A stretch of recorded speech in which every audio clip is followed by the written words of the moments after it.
years and years ago, when I was just a newbie coach coming into that world, I remember hearing a coach called Jason Goldberg talking about how this was a question he asked his clients, was like, well, like, what's your happy place in a way? And like, how could your business, how could that be an analogy, that happy place, how could that be an analogy for what you're doing in your business? And one person said that, like, I remember, like, something to do with, I think it was a Jewish man, and he was saying, oh, there's something about eating with my family on whatever the Jewish holy day was, like having everybody around and all this food being shared. And he wanted that, his coaching business, to feel like that. Like, so, you know, what do you want your business to feel like? I want mine to feel like a dance floor where everyone is just like inspired by the sounds they hear to move in the way that their body wants to move, and then for their dance to inspire more people to dance and express. Yeah, and there's this feeling that so what happens when I go to a festival, for example, and there's music on and I love it, and I'm all dressed up and I've got flowers in my hair and glitter on my face, and I'm wearing some, I don't know, wild clothes, colourful, and I just start dancing, and I'm just so happy to be there amidst all these people.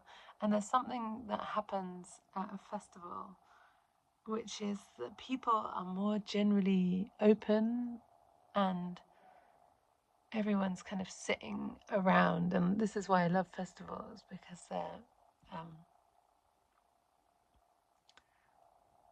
yeah, I don't know, people are kind of up for it. Like, they're relaxed, they're kind of more present than they would be, less preoccupied.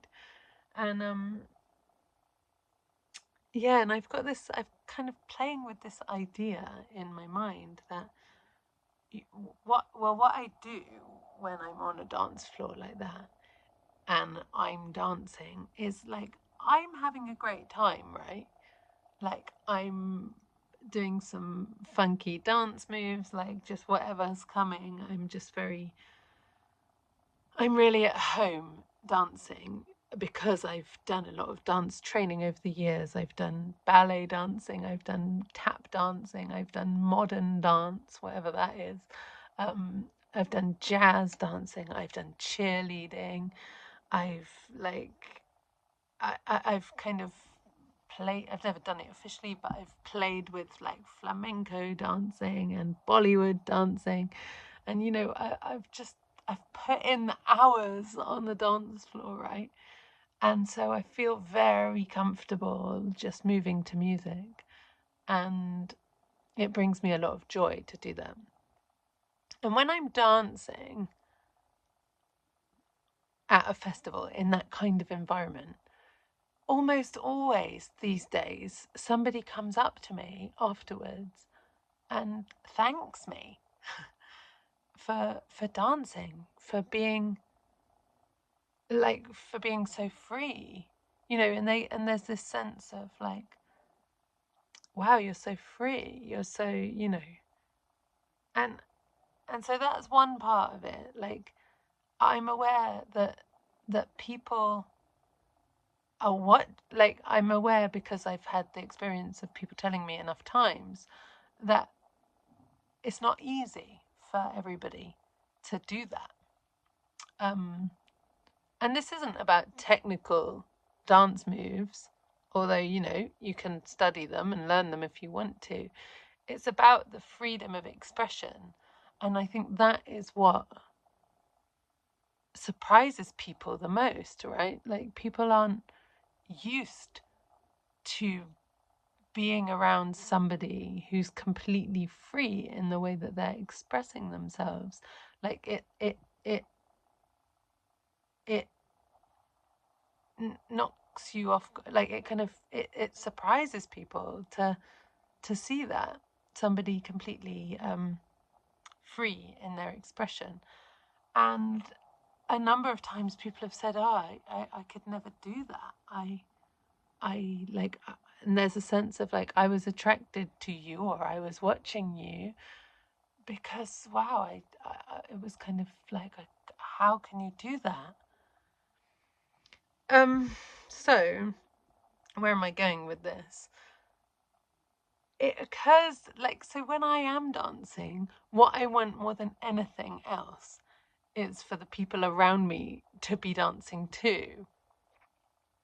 You know, it's fun dancing on my own. Like, I love that as a thing. It's me, and it's a communication between the musicians and my body, via my ears and my brain. But it's more fun for me when there are other people and the communication becomes wider and more complex in nature, i.e., more people dancing, more communication, like more play between one another. And so, what I love more than anything is to,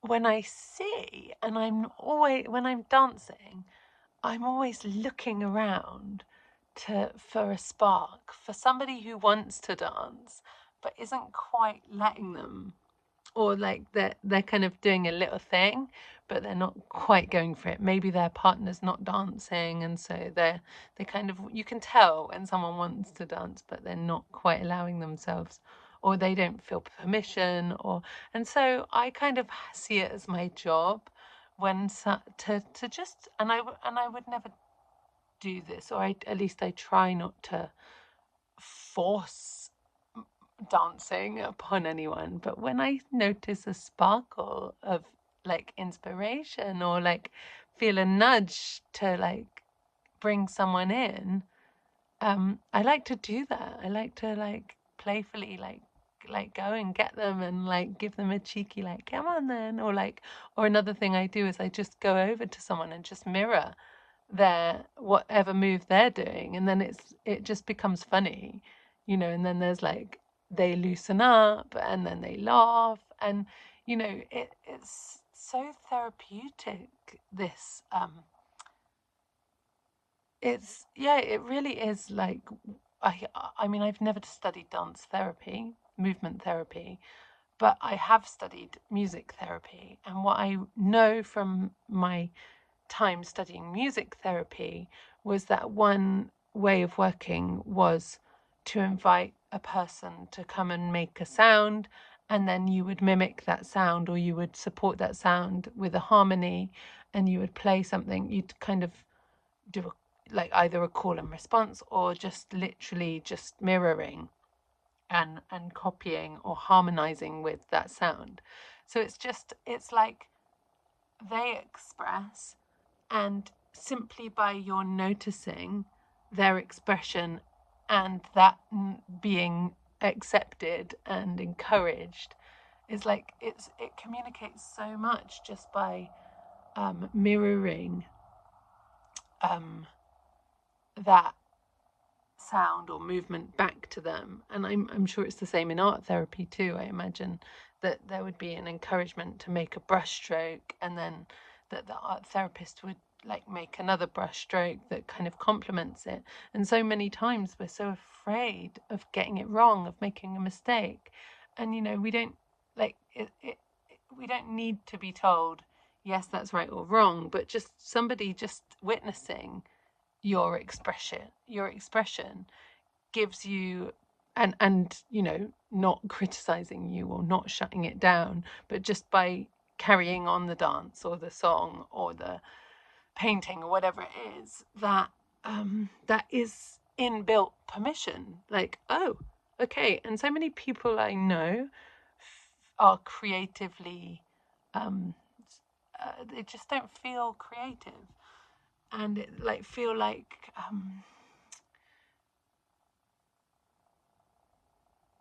like, because we're kind of taught that some people are creative and others, it's like some are the creatives and the rest are the consumers. So we don't all feel like we're creatives, but that's bullshit.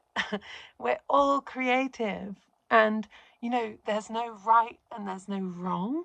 And unfortunately, as children, we tend to be like, we're just taught that when you make a mark on the paper, that's good, that's a good mark, or that's a bad mark. Or when you make a sound, we're taught, oh, that's a good sound, that's pleasing, that pleases me, or it doesn't, i.e., that's good or bad. But what would be more accurate would be like, that pleases me or that doesn't please me, because it's so subjective, right? So where am I going with this? So one thing I've been like playing with is like how in my business, what if I'm doing my dance and I'm so free and enjoying the music, what I feel like there's a parallel somehow in this analogy of like bringing people in somehow by seeing my dance, my creative expression, that kind of encourages a little bit of movement, even if it's not a fully fledged, routine. It might encourage people to just loosen up a little bit just by seeing it. And so when I notice that loosening on the dance floor, I go and I see if playfully they want to engage with me, and I adore this. This is so much fun for me. And not because I want to judge them. I don't give a shit what kind of moves they're doing. Just because I adore seeing people relaxing into the music and dancing and flowing. It just makes me so happy. And I want to see other people so happy too.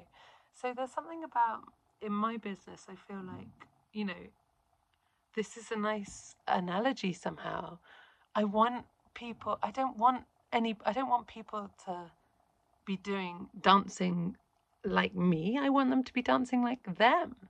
I want everyone to be dancing in their own beautiful way. And I kind of see it as my job to bring people out of their shell and just like give them permission.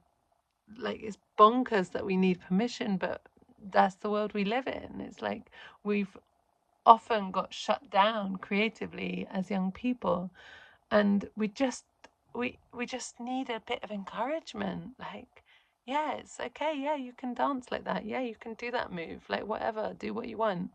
Yeah, it's fine. Look, I'm going to do an even more bonkers, an even sillier move. I'm going to make even more of a fool of myself, and I'm okay with that. And somehow people seeing me being okay with making a fool of myself, like, gives them permission. Oh, so there's something around that of like seeing, like, yeah, just encouraging people into finding